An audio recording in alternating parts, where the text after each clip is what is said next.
రచన భమిడిపాటి అనంత శర్మ గారు. నాటిక పేరు భామా విలాసం. 7 నెలల తరువాత పద్మ రవిలకు కొడుకు పుట్టాడు. వాడికి ఆదిత్య అని పేరు పెట్టుకున్నారు. కొడుకు ముద్దు ముచ్చట్లో పడి వాళ్ల ఉద్యోగం గోల మర్చిపోయారు. 6 వాదనలు 3 రాజీలతో వాళ్ల కాపురం సాదాగా సాగుతూ ఉంది. ఇక్కడ బాలా త్రిపుర సుందరి మూర్తిగారు ఏం చేస్తున్నారో చూద్దాం పదండి. బాలా త్రిపుర సుందరి గేట్ తీసుకుని సూట్ కేసుతో లోపలికి వస్తూ ఉంది. హాల్లో కూర్చుని పేపర్ చదువుతున్న మూర్తిగారు గేట్ తీసిన సౌండ్ విని వెనక్కి తిరిగి చూశారు. త్రిపుర సుందరి ఊరి నుంచి రావటం చూసి మూర్తిగారు పేపర్ పక్కన పెట్టి ఆమె దగ్గరికి వెళ్ళి, "ఏం బాలా, ప్రయాణం బాగా జరిగిందా?" అని చిరునవ్వుతో పలకరించారు. "ఏం ప్రయాణమో ఏమో, వళ్ళు హోనం అయింది" అంది ఆయాసపడుతూ. ఆమె చేతిలోని సూట్ కేసు అందుకుని హాల్లోకి వచ్చి సూట్ కేసు ఒక మూలన పెట్టి వెనక్కి తిరిగి బాలవైపు చూస్తూ, "అల్లుడెలా ఉన్నాడు?" అని అడిగారు మూర్తిగారు. బాల చైర్లో కూర్చుని చీర చెంగుతో నుదుటికి పట్టిన చెమట తుడుచుకుంటూ, "బాగానే ఉన్నాడు. ఆఫీస్కి వెళ్ళాడు ఈవేళ." "ఏమండి" అంటూ ఏదో చెప్పబోయి ఆగింది బాల. ఏమిటి?" అన్నారు కళ్ళజోడు తీసి ఆమె వైపు చూస్తూ. "కన్న కొడుకు 10 రోజులు ఆసుపత్రిలో ఉంటే తల్లి ప్రాణం ఎలా ఒప్పిందో వాళ్ళ అమ్మ చూడ్డానికి రాలేసుమా" అంది బాల. "అల్లుడికి ఒంట్లో బాగోలేదు, ఆసుపత్రిలో పెట్టారు. అమ్మాయికి సాయంగా ఉండటానికి వండి పెట్టడానికి వెళ్ళాలి. తల్లివి నువ్వు వెళ్తావా? అత్తగారు వెళ్తుందా? నువ్వే వెళ్ళాలి కదా బాల" అన్నారు మూర్తిగారు. "అవును మరి, అందుకనే కదా నేనే వెళ్ళాను.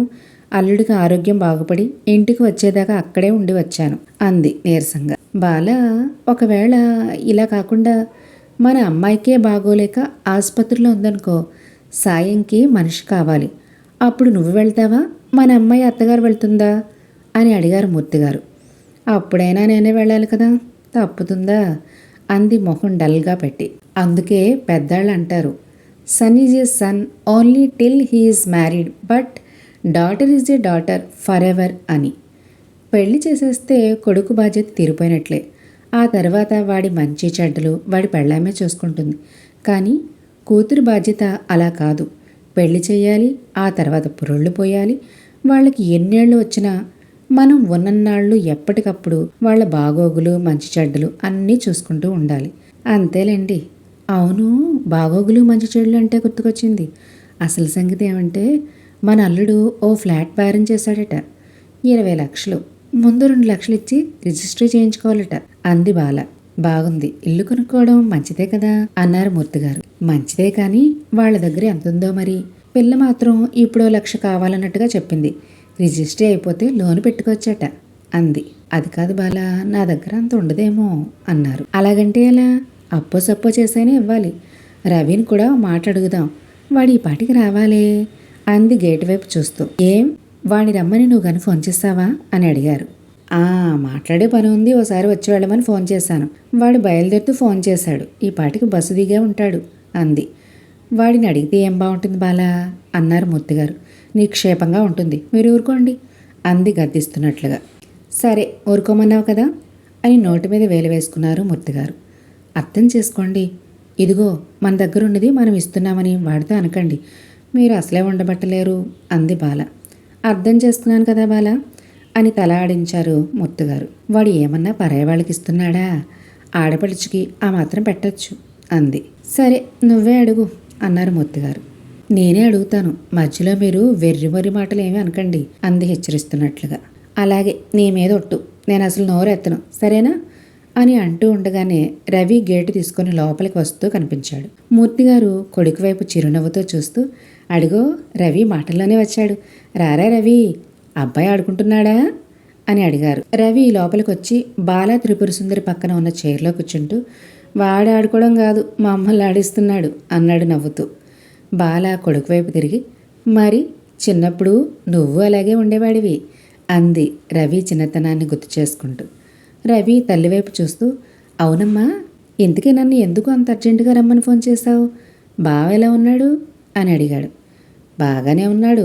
ఆసుపత్రి నుంచి నిన్ననే ఇంటికి వచ్చాడు. ఈవేళ ఆఫీస్కి వెళ్ళాడు. పాపం బాగా నీరసించిపోయాడు" అంది బాల. "ఎలాగూ వస్తున్నావు కదరా, కోడల్ని మనవని తీసుకురాలేకపోయావా?" అడిగారు మూర్తిగారు.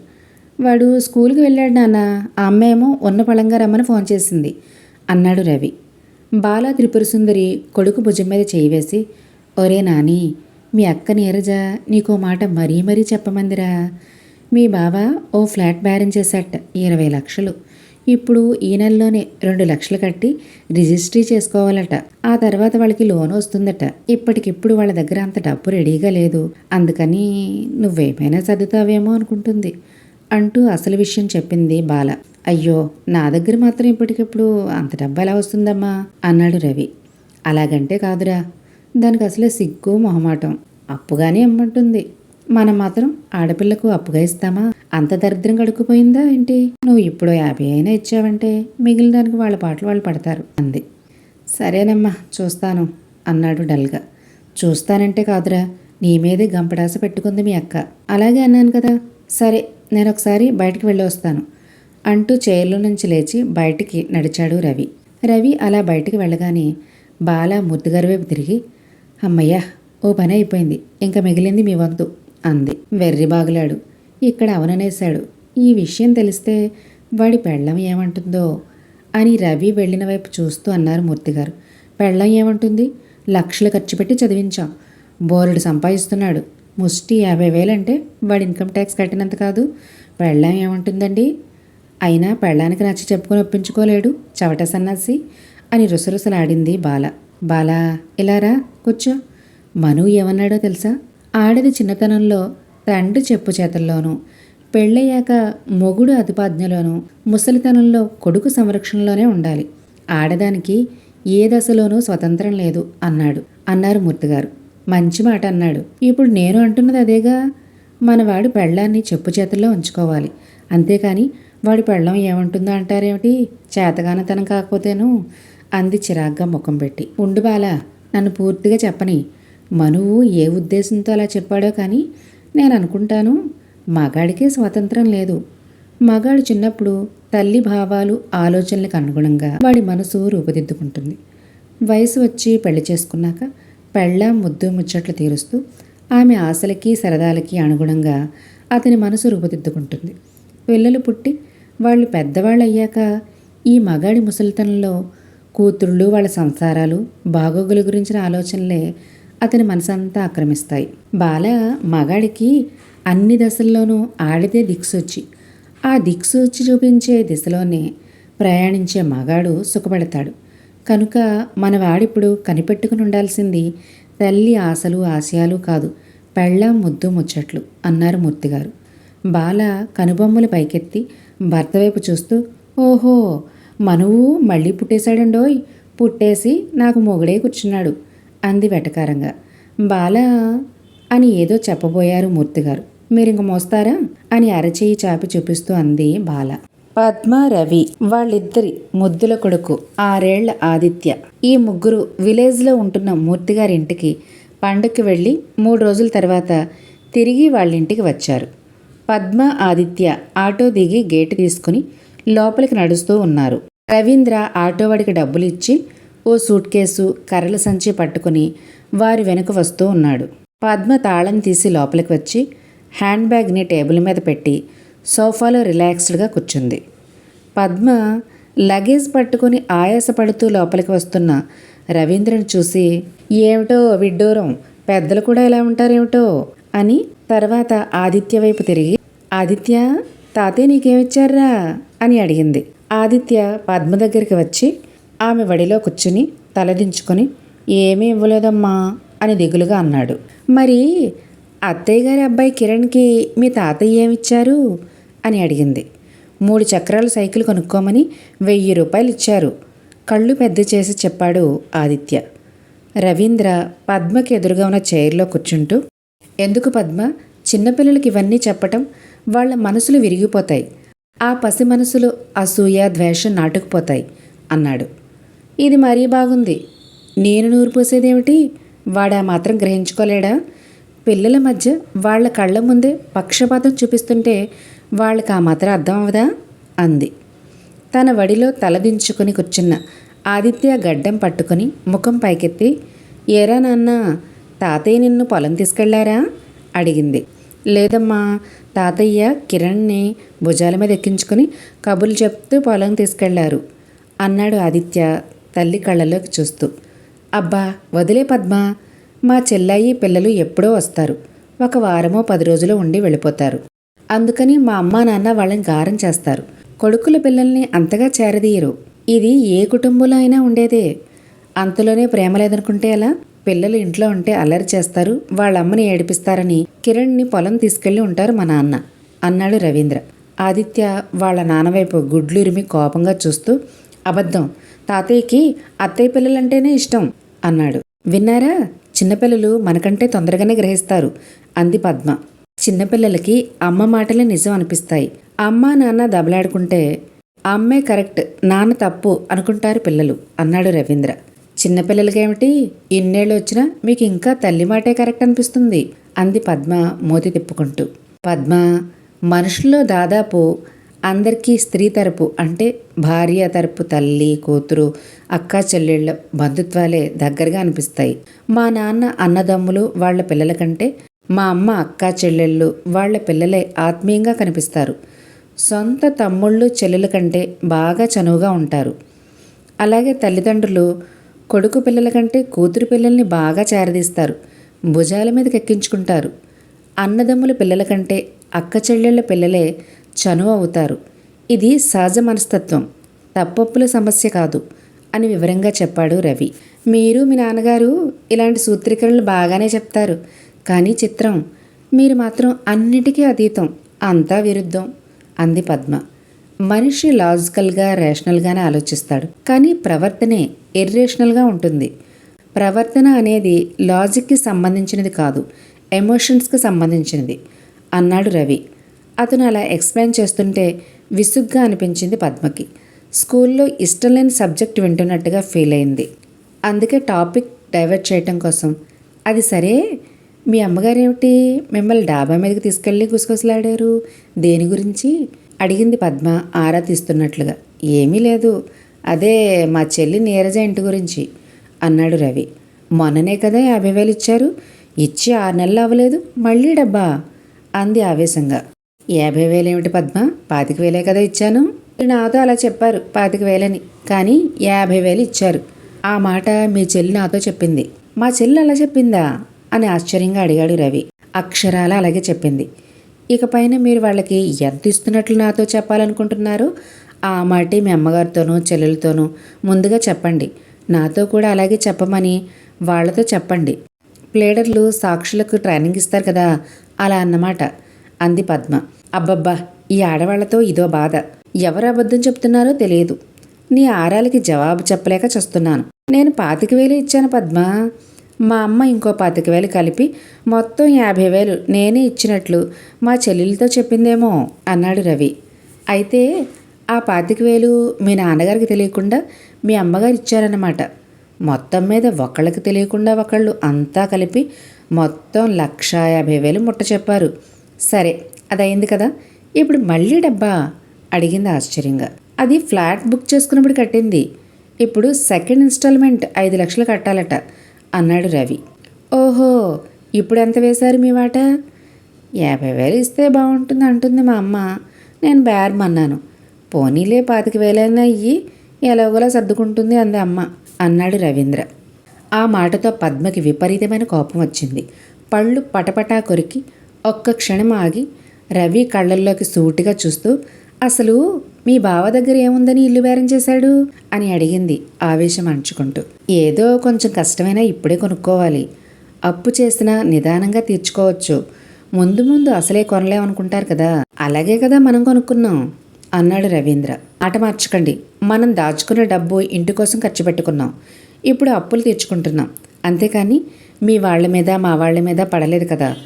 ఇల్లు కట్టుకోవడానికి కోరిక, ముందు ముందు కట్టుకోలేము అని కంగారు కాదు, ఇల్లు కొనుక్కోవడానికి ముఖ్యంగా డబ్బు కావాలి. మీ బావ ఎంత సొంత డబ్బుతో మొదలుపెట్టాడో మరి అంది వెటకారంగా.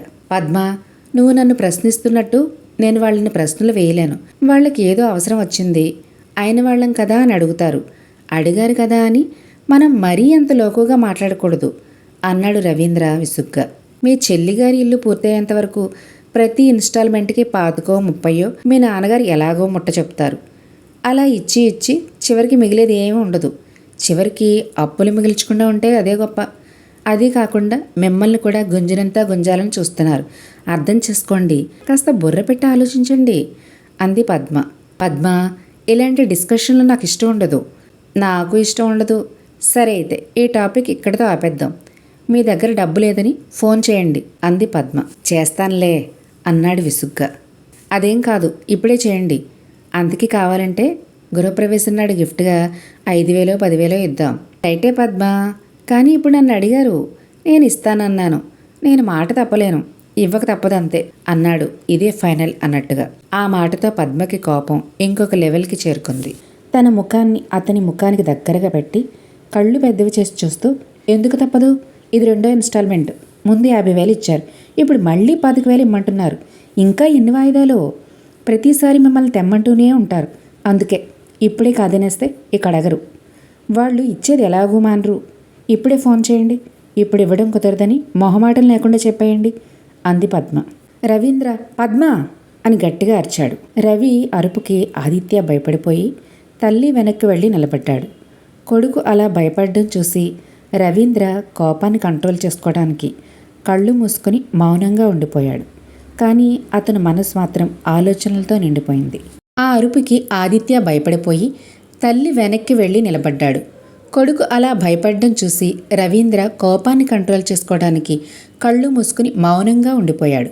కానీ అతని మనసు మాత్రం ఆలోచనలతో నిండిపోయింది. అతను ఉయ్యాల్లో కూర్చున్నట్లు, ఉయ్యాలకు ఒకవైపు తాడుని తల్లి, ఇంకొక వైపు తాడుని తన భార్య పద్మ పట్టుకుని ఉయ్యాలని గుండ్రంగా తిప్పుతున్నట్లుగా అనిపించింది. రవీంద్ర తల్లి వైపు పద్మ వైపు మార్చి మార్చి చూస్తూ ఉన్నాడు. బాల త్రిపురసుందరి ఉయ్యాల తిప్పుతూనే కొడుకు వైపు చూస్తూ, నవమాసాలు మోసి కన్నాను, లక్షలు పోసి చదువు చెప్పించాం కదరా, మా మాటకి పూజకు పుల్ల విలువ కూడా ఇవ్వవురా అంది. ఇంకొక వైపు పద్మ అత్తగారి మాటకు సమాధానంగా ఆమె వైపు ఒక చూపు చూసి తర్వాత భర్త వైపు చూస్తూ, అందులో మీ అమ్మా నాన్న స్పెషాలిటీ ఏముంది? సృష్టిలో అందరూ చేసే పనే అది. కూలీనాలి చేసుకునేవాళ్ళు కూడా పిల్లలకి కాన్వెంట్ చదువులు చెప్పించుకుంటున్నారు అంది. ఆ మాటతో బాల కోడల వైపు కోపంగా చూసి తర్వాత కొడుకు వైపు తిరిగి, అంత జీతం తెచ్చుకుంటున్నావు, తోడబుట్టిందరికి సాయం చేసి ఇల్లు నిలబెట్టడం నీ బాధ్యత కూడా కాదా? అది నీకు మీ కుటుంబానికి జయం కాదా? ఈవేళ పెళ్ళాం వచ్చి వీల్లేదంటే గంగిరెద్దులో తల ఊపుతావురా చవట సన్నాసి అంది తాడుని మరింత గట్టిగా పట్టుకుని తిప్పుతూ. బాల త్రిపురసుందరి మాటకి సమాధానంగా పద్మ, పెళ్లి చేసుకున్నాక పెళ్ళాం మాటకు కూడా విలువ ఇవ్వాలి. ఇన్నేళ్ళు వచ్చాక కూడా తల్లి చెల్లి అంటూ వేలు లక్షలు దోచిపెడుతుంటే ఏ పెళ్ళం ఒప్పుకోదు అంది. ఆడపడుచుకు పెడితే జయం, ఇది దోచిపెట్టడం అనుకుంటే ఎక్కిరాదు అంది బాల. ఇక్కడ రూపాయల చెట్లు ఏమీ లేదు, అడిగినప్పుడల్లా దులుపుపోసేయడానికి కొరకరా చూస్తూ అంది పద్మ. ఆ మాటతో బాల త్రిపురసుందరి ఒక చేత్తో తాడుని తిప్పుతూనే ఇంకో చేత్తో కొడుకు వీపు మీద గట్టిగా చరిచి, ఏరా చవలమ్మ, నీ పెళ్ళినాడు నీ పెళ్ళానికి 5 ఎకరాల పొలం, 40 తులాల బంగారం వాటా వస్తుందన్నారా? పెళ్ళయి 8 ఏళ్ళయింది, పంట శిస్తు ₹1 ఇచ్చారా అని దెప్పి పొడిచింది. చిచ్చి, మీరింత దిగజారిపోతారనుకోలేదు. నా పుట్టింటి ఆస్తి నా కోసం, నా పిల్లల కోసం, అంతేగాని మీ అమ్మ కోసం చెల్లి కోసం కాదు అంది పద్మ అత్తగారి వైపు తర్వాత భర్త వైపు చిరాగ్గా చూస్తూ. ఆ డబ్బు మీద నీకు అధికారం ఉంటుంది, నీకేం సంబంధం లేదంటే పెళ్లి మాటలు ఎందుకు అనుకోవాల్సి వస్తుందో? నువ్వేం మాట్లాడవే అన్నట్టుగా కొడుకు వైపు చూస్తూ అంది బాల. నాకిచ్చేది మా అమ్మ పోయాక ఇస్తారు, పెళ్లినాడే ఇచ్చేయాలని ఎంత గతి లేనివాడైనా ఆశించరు అని ముఖం పక్కకు తిప్పుకుంది పద్మ. నీ పెళ్ళం ముష్టి డబ్బు నాకెందుకురా? ఆ పంట డబ్బు మేమేమైనా నువ్వేమైనా ఎప్పుడైనా ముట్టామా? మరి నీ జీతంలో నుంచి వెధవది ఓ 25,000 ఇవ్వడానికి ఇంత అల్లరి పెడుతుందా నీ పెళ్ళాం? కర్మ అన్నట్టుగా తల కొట్టుకుంటూ అంది బాల. ఇలా ఇద్దరూ ఉయ్యాలని గుండ్రంగా తిప్పుతూ ఒక్కసారి వదిలేశారు. ఉయ్యాలలో కూర్చున్న రవీంద్ర గిరగిరా తిరుగుతూ ఉండగా బాల త్రిపురసుందరి ఒకవైపు వెళ్ళిపోయింది. కళ్ళు మూసుకొని ఈ ఊహతోనే ఉక్కిరిబిక్కిరి అవుతున్న రవీంద్రకి నిజంగానే కళ్ళు తిరిగి ఒక్కసారిగా కళ్ళు తెరిచాడు. ఎదురుగా పద్మ అతన్నే చూస్తూ ఉంది. అతను ఎప్పుడు కళ్ళు తెరుస్తాడా అని. రవీంద్ర ఆలోచన నుంచి బయటకు రాగానే పద్మ చింతనిప్పుల్లాంటి కళ్ళతో అతని వైపు చూస్తూ, మీరు ఇంత సంస్కారహీనులు అనుకోలేదు, మీరు ఇంత నీచానికి దిగజారుతారనుకోలేదు, మీలో ఇంత కుళ్ళు కుట్ర పెరిగిపోతాయి అనుకోలేదు, మీతో ఇన్నేళ్ల కాపురం నా మాటకి మీరు ఎప్పుడూ విలువ ఇవ్వలేదు, నేను కోరుకున్నట్లుగా నన్నేమీ చేయనివ్వలేదు, మీ తల్లి చేతిలో మీరు తోలుబొమ్మ, నన్ను మీరు బొమ్మలా ఆడించాలనుకుంటున్నారు. నన్ను బానిసగానే భావిస్తున్నారు. మీ చేతగానితనం, మూర్ఖత్వం, మొండితనం భరిస్తూ నేనిక బతకలేను. నాకు ఈ జీవితం అక్కర్లేదు. ఈ దిక్కుమాలిన బతుకు నాకు అక్కర్లేదు అంటూ ఆవేశంగా పరుగు పరుగున లోపలికి వెళ్ళిపోయింది పద్మ. పద్మ, పద్మ, వద్దు, నా మాట విను అంటూ పద్మ వెనకే పరిగెత్తాడు రవి. ఆమెను పట్టుకుని ఆపటానికి ప్రయత్నించాడు. ఆమె అతన్ని విడిపించుకొని కిరసనాయిలు పోసుకొని అగ్గిపెట్టి వెలిగించి తన ఒంటి మీద వేసుకుంది. నన్ను ఆపకండి, నేను చచ్చిపోవాలి, దూరంగా వెళ్ళండి అంటూ కేకలు పెడుతూ ఉంది. ఇంతలో ఆదిత్య బయట నుంచి వచ్చి ఆ దృశ్యం చూశాడు. తల్లి పెట్టి కేకలు వింటూ బయటికి పరిగెత్తాడు. అమ్మా, అమ్మా, మా అమ్మ కాలిపోతుంది, మా నాన్న అమ్మని కాల్చేస్తున్నాడు అంటూ కేకలు పెట్టాడు. దుప్పటి చుట్టిన పద్మని భుజాల మీద వేసుకుని వీధిలోకి పరిగెత్తాడు రవీంద్ర. కొన్ని రోజుల తరువాత కోర్టు హాల్లో జడ్జి బోన్లో నిలబడి ఉన్న రవీంద్ర వైపు చూస్తూ, మిస్టర్ రవీంద్ర, మీరు మీ భార్య శ్రీమతి పద్మని వంటి మీద కిరసనాయిలు పోసి నిప్పంటించి హత్యా ప్రయత్నం చేశారని, దానికి ప్రత్యక్ష సాక్షి మీ కుమారుడు ఆదిత్య కేకలు పెట్టినట్లు ఆ కేకలు విని అక్కడికి చేరిన ఇరుగు పొరుగువారు చెప్తున్నారు. దీనికి మీ జవాబేమిటి అని అడిగాడు. రవి చేతులు కట్టుకొని ఆయన వైపు వినయంగా చూస్తూ, యువరానర్, నేను హత్య చేశాను. నా భార్య మనసు నులిమి చంపేశాను. ఆమె ఆత్మాభిమానాన్ని, వ్యక్తిత్వాన్ని, జీవితం మీద ఆమె పెంచుకున్న ఆశల్ని, ఊహల్ని అన్నిటినీ చంపేశాను. కానీ కిరసనాయిలు పోసి నిప్పంటించి హత్య ప్రయత్నం మాత్రం చేయలేదు. ఆమె నిప్పంటించుకుంది. నేను ఆ మంటల్ని ఆర్పి ఆసుపత్రికి తీసుకెళ్లి వైద్యం చేయించాను.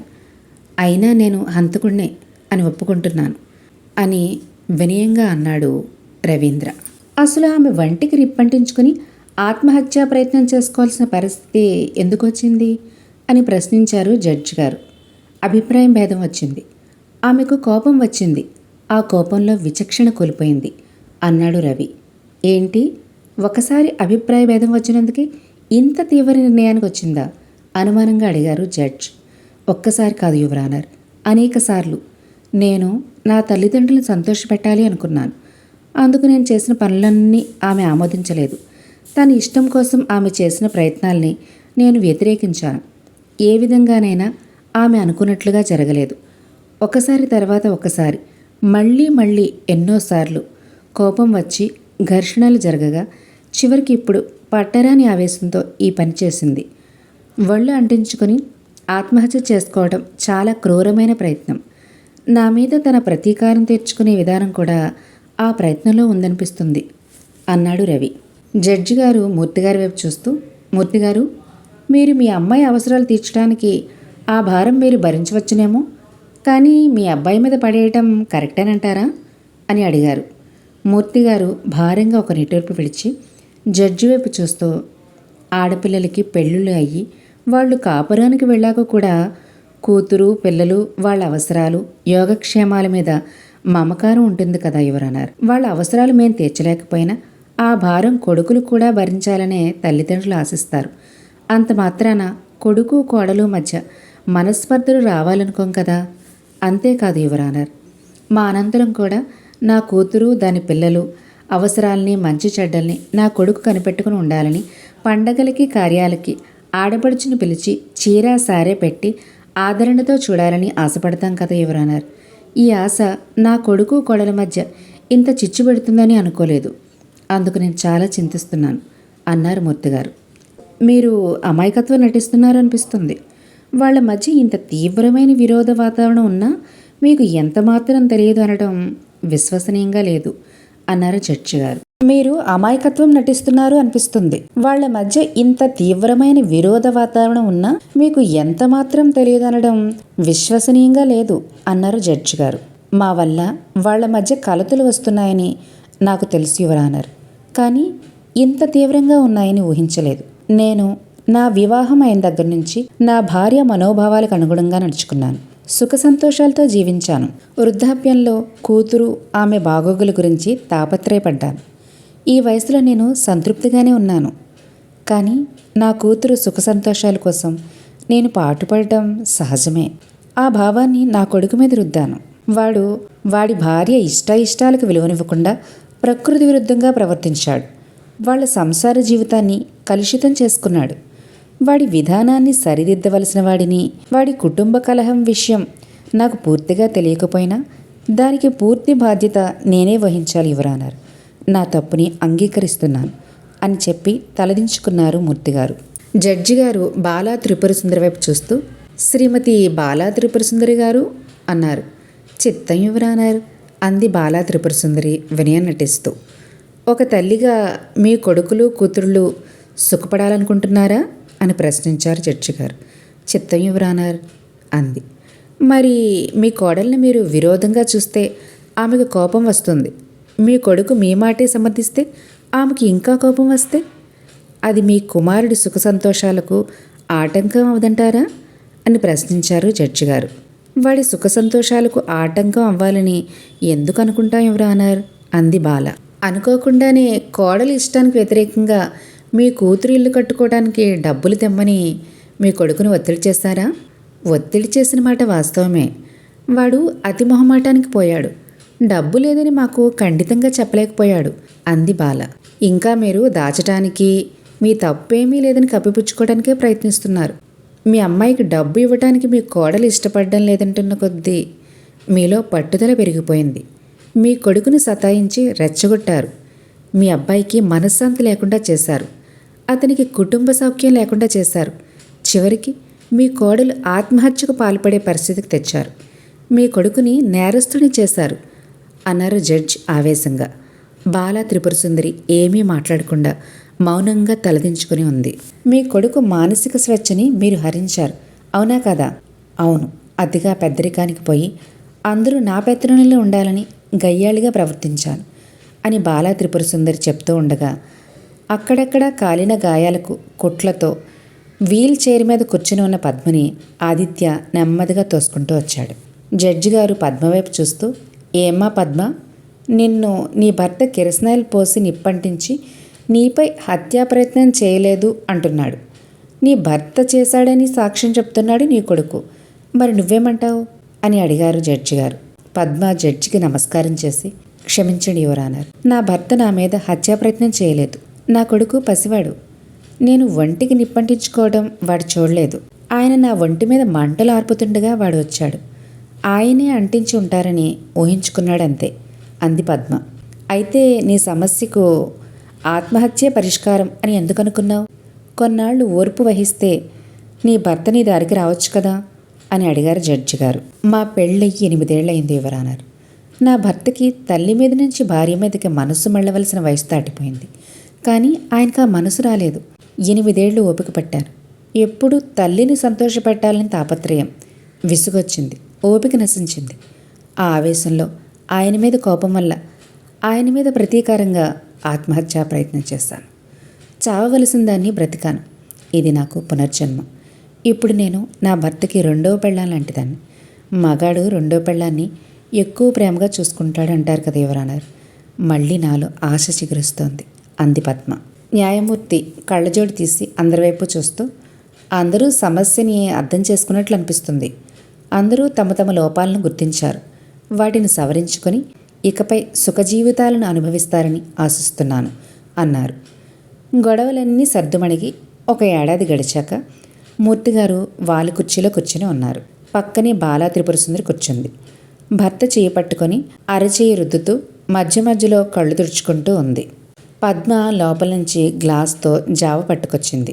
రవీంద్ర ఆ గ్లాస్ అందుకుని తండ్రి చేతికిస్తూ, నాన్న జావ తాగండి అన్నాడు. బాల మూర్తిగారి వైపు దిగులుగా చూస్తూ, చచ్చి బతికినట్లయింది. ఎంత జబ్బో, నా అదృష్టం బాగుంది, దేవుడు దయతలిచాడు అంది. అవునమ్మా, గుండె జబ్బంటే మాటలా అన్నాడు రవి. అయిపోయింది, మా పని అయిపోయినట్లేరా అంది బాల ఏడుపు గొంతుతో. అవే మాటలమ్మా, గండం గడిచింది, రోగం తగ్గింది, నాన్న క్షేమంగా ఇంటికి వచ్చారు, ఇంకెందుకు బాధపడతావు అన్నాడు. నువ్వన్నది నిజమే, మీ నాన్న ప్రాణాలు దక్కాయి. నా పసుపు కొమ్ము గట్టిది, కానీ ఇంకా ఎప్పటికి లేచి తిరుగుతారో.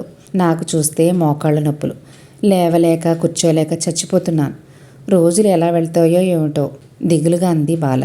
అంత లేవలేకపోతూ ఇక్కడెందుకమ్మా, మాతో వచ్చి ఉండకూడదు హాయిగా అని రవి అంటుండగా పద్మ అక్కడికి వచ్చింది. అత్తగారి పక్కన కూర్చుని ఆమె వైపు తిరిగి, అవునత్తయ్య, మీరు ఇలా ఉంటూ మావయ్య గారిని ఏం చూసుకోగలుగుతా చెప్పండి, మాతో వచ్చేయండి, మేము చూసుకుంటాం కదా అంది.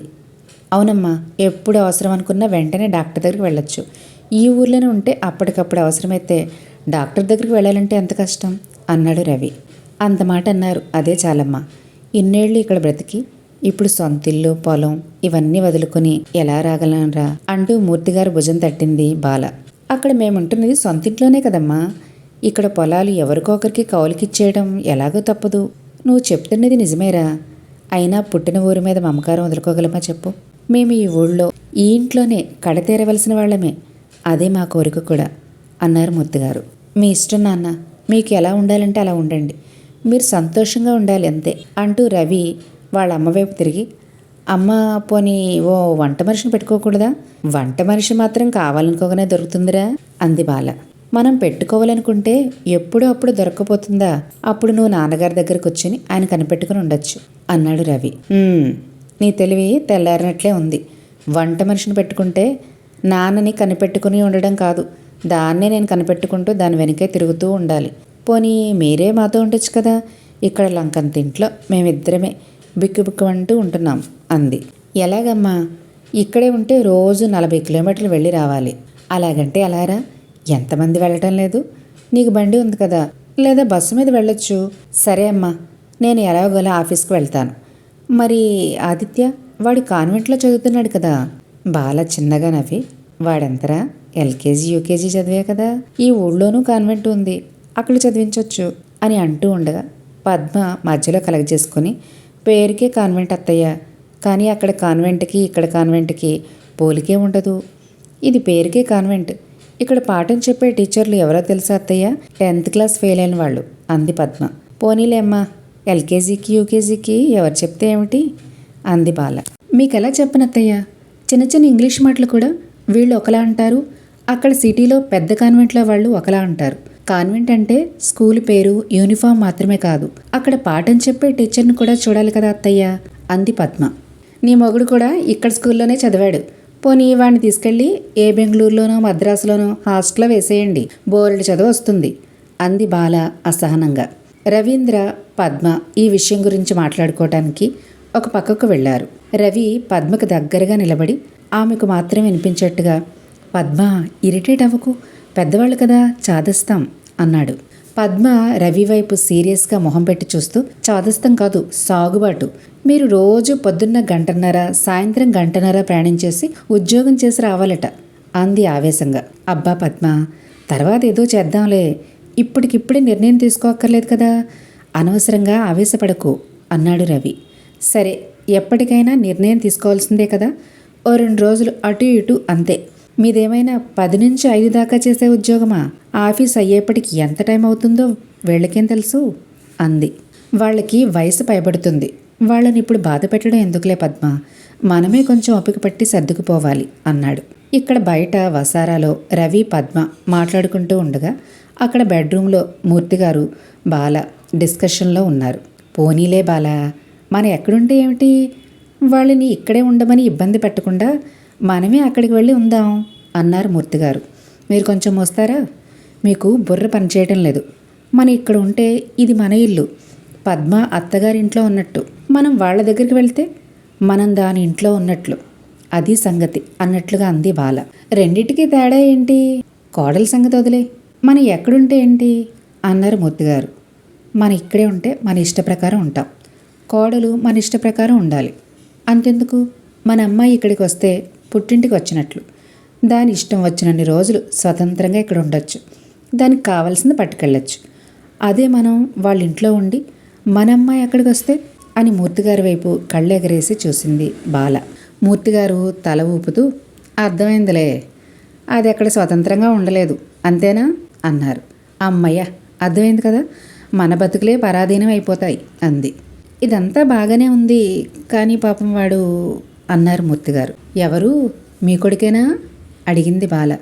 ఏమిటి, నీ కొడుకు కాదా?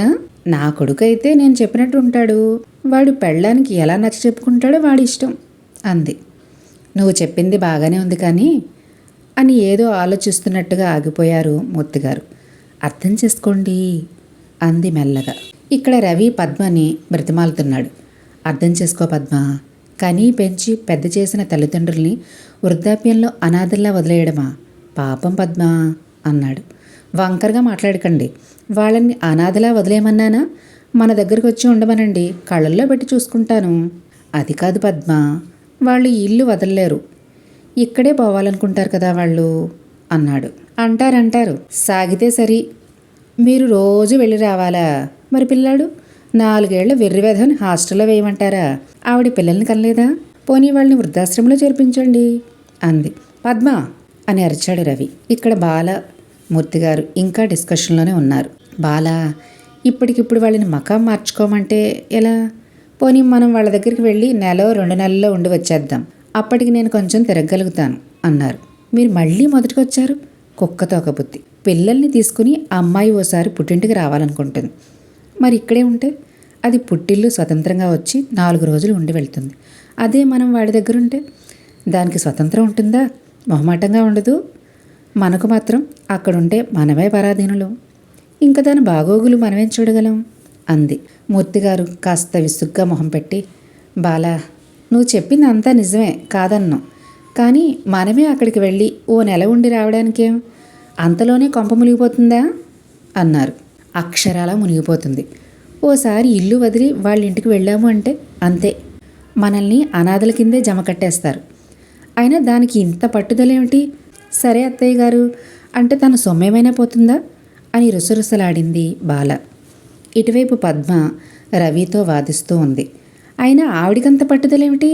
ఇన్నేళ్ళు వచ్చినా ఆవిడ మాటే చెల్లాలా? నా కొడుకు చదివే నాకు ముఖ్యం అంది పద్మ. రవికి బుర్ర హిట్టెక్కిపోయింది. ఏం చేయాలో అర్థం కాలేదు. కళ్ళు మూసుకుని అలాగే ఉండిపోయాడు. ఒక పక్క బోనులో బాల, ఇంకొక పక్క బోనులో పద్మ, మధ్యలో న్యాయమూర్తి. రవీంద్ర మూసి ఉన్న రెప్పల్లో కోర్టు సీన్ కనపడుతూ ఉంది. బాల, ఓ అబ్బో, ఇంతోటి చదువు ఇక్కడ లేదేమిటి అంది చేతులు ఊపుతూ. వెంటనే పద్మ, ఓ అక్కడ చదువు ఉంది, వైద్యం ఉంది ముఖం తిప్పుకుంటూ అంది. బాల, అక్కడ చదివే కావాలనుకుంటే పిల్లాన్ని హాస్టల్లో వేయండి. వెంటనే పద్మ అత్తగారి వైపు కోపంగా చూస్తూ, మీది మనసు కాదు, అదో బండరాయి. వేరేడంత చంటి పిల్లాన్ని హాస్టల్లో వేయాలా? పోని మీరే వృద్ధాశ్రమంలో ఉండండి అని మూతి తిప్పుకుంది. బాల చేతిని నోటుకు అడ్డంగా పెట్టుకుని కోపంతో ఏడుపుని మిళితం చేసి, అవ్వ రేపు నువ్వు ముసలిదానివి కాకపోవు, అప్పుడు నిన్ను అనాథాశ్రమంలో పెడతాడు నీ ముద్దులు కొడుకు అంది రోషంగా. పెట్టనివ్వండి, నేను మీలా మొండితనం చేస్తే నాకు అదే గతి పడుతుంది, అందులో తప్పేమీ లేదు అని తిప్పికొట్టింది పద్మ. పెద్దవాళ్ళం మమ్మల్ని ఇంత ఉసూరు పెడతావా? మిమ్మల్ని ఇంత వాళ్ళని చేస్తే అవసరం తీరిపోయింది కదా అని మా కర్మకు మమ్మల్ని వదిలేస్తారా? మీరు మనుషులేనా? విశ్వాసం లేదా అంది బాల. మీరు మళ్ళీ అదే మాట అంటున్నారు. నేను మిమ్మల్ని వృద్ధాశ్రమంలో ఉండమనడం లేదు, నా కొడుకుని హాస్టల్లో పడేయమంటేను నేను ఆ మాట అన్నానంతే. నేను మళ్ళీ చెప్తున్నాను, మీరు ఇక్కడ నుండి కదిలి మా దగ్గరికి రండి, మాతో ఉండండి అంతే, ఇదే ఆఖరి మాట అన్నట్టుగా కరాఖండిగా చెప్పేసింది పద్మ. వీళ్ళిద్దరి మాటలు వింటున్న న్యాయమూర్తి ఇద్దరిని ఒకసారి చూసి, తల్లులు మీ ఇద్దరికి ఓ దండం అంటూ చేతులు పైకెత్తి దండం పెట్టి అక్కడి నుంచి మాయమైపోయాడు. తర్వాత బాల, పద్మ కూడా అక్కడి నుంచి మాయమయ్యారు. వెంటనే రవి కళ్ళు తెరిచి చూసి, న్యాయమూర్తికే న్యాయం చెప్పడం కుదరలేదు, ఇక నా వల్ల ఏమవుతుంది అని గట్టిగా శ్వాస తీసుకుని వదిలి తల భారంగా విదిలించాడు. ఒక పక్క తల్లి, ఇంకొక పక్క భార్య, ఇద్దరిలో ఎవరి తరపున మాట్లాడాలో అతనికి అర్థం కాలేదు. ఈ ఆలోచనలతో బుర్ర హీటెక్కుతూ అటూ ఇటూ తిరుగుతూ ఉన్నాడు రవి. ఈలోగా మూర్తిగారు అక్కడ తన పక్కన బాల, రవి పక్కన పద్మ లేకపోవడం చూసి రవి అని పిలిచారు. రవి వాళ్ళ నాన్న దగ్గరకు వచ్చి, ఏంటి నాన్న అన్నాడు నీరసంగా. ఇలా కూర్చో అంటూ తన పక్కన ఉన్న కుర్చీ వైపు చూపించారు మూర్తిగారు. రవి కూర్చున్నాక అతని భుజం మీద చెయ్యి వేసి అతని కళ్ళల్లోకి చూస్తూ, ఏంటి బుర్ర హీటెక్కిపోతుందా? ఎందుకు ఇంత చిన్న విషయానికి అంత బాధపడటం, మెదడు పాడు చేసుకోవటం అన్నారు. మరేం చేయమంటావు నాన్న అన్నాడు విసుగ్గా. నీకు ముందు నుంచి చెప్తూనే ఉన్నాను నేను మీ అమ్మ మాట విన్నాను, అందుకే మేమంతా హ్యాపీగా ఉన్నాం. నువ్వు కూడా నీ పెళ్ళాం మాట విను అని నేను నీకు ముందు నుంచి చెప్తూనే ఉన్నాను. కానీ నువ్వు మీ అమ్మ మాట వినలేక, అటు మీ భార్య మాట వినలేక అడకత్తెరలో పోకచక్కలాగా ఇరుక్కుపోయి నరకయాతన అనుభవిస్తున్నావు, మనస్సు పాడు చేసుకుంటున్నావు. ఇప్పటికైనా మారు, నీ భార్య మాట విను అన్నారు. నాన్న, మరి నా భార్య మాట వింటే అమ్మ బాధపడుతుందేమో అని అమాయకంగా అడిగాడు రవి. మూర్తిగారు ఉఫ్ మంటూ గాలి వదిలి, మీ అమ్మ మాట నేను వింటున్నాను కదా, ఆ లెక్క నువ్వు కూడా నీ భార్య మాట వినాలి. రెండు పక్కల న్యాయం మీ అమ్మకే జరగాలంటే ఎలా? ఒక పక్క తను అజమాయిషీ చలాయిస్తూ సుఖపడుతుంది కదా, అలాగే మీ భార్యకు కూడా నువ్వు న్యాయం చెయ్యి. ఇప్పటికే మించిపోయింది ఏమీ లేదు. ఆమెకు అవకాశం ఇవ్వు, ఆమె మాట విను. ఇక నీ జీవితం సుఖంగా సాగిపోతుంది, ఎలాంటి గొడవలు ఉండవు అన్నారు. సరే నాన్న, ముందు నుంచి నీ మాట వెనుక ఇంతవరకు తెచ్చుకున్నాను, ఇక నుంచి నీ మాటే వింటాను అని రవి అంటుండగా మూర్తిగారు మధ్యలో రవి మాటకు అడ్డుపడుతూ, మళ్ళీ అదే తప్పు చేస్తున్నావు. నా మాట కాదు, నువ్వు నీ భార్య మాట వినాలి అని నొక్కి చెప్పారు. అదే నాన్న, నువ్వు చెప్పినట్లే చేస్తాను. నువ్వు వెళ్ళిన దారిలోనే వెళ్తాను. నేను నా భార్య ఏం చెప్తే దానికి తల ఊపుతాను, సరేనా అన్నాడు నవ్వుతూ. అద్గది, ఇప్పుడొచ్చావు దారిలోకి, ఇక నీ సంసార నావా హ్యాపీగా అలా అలా సాగిపోతుంది చూడు అన్నారు మూర్తిగారు నవ్వేస్తూ.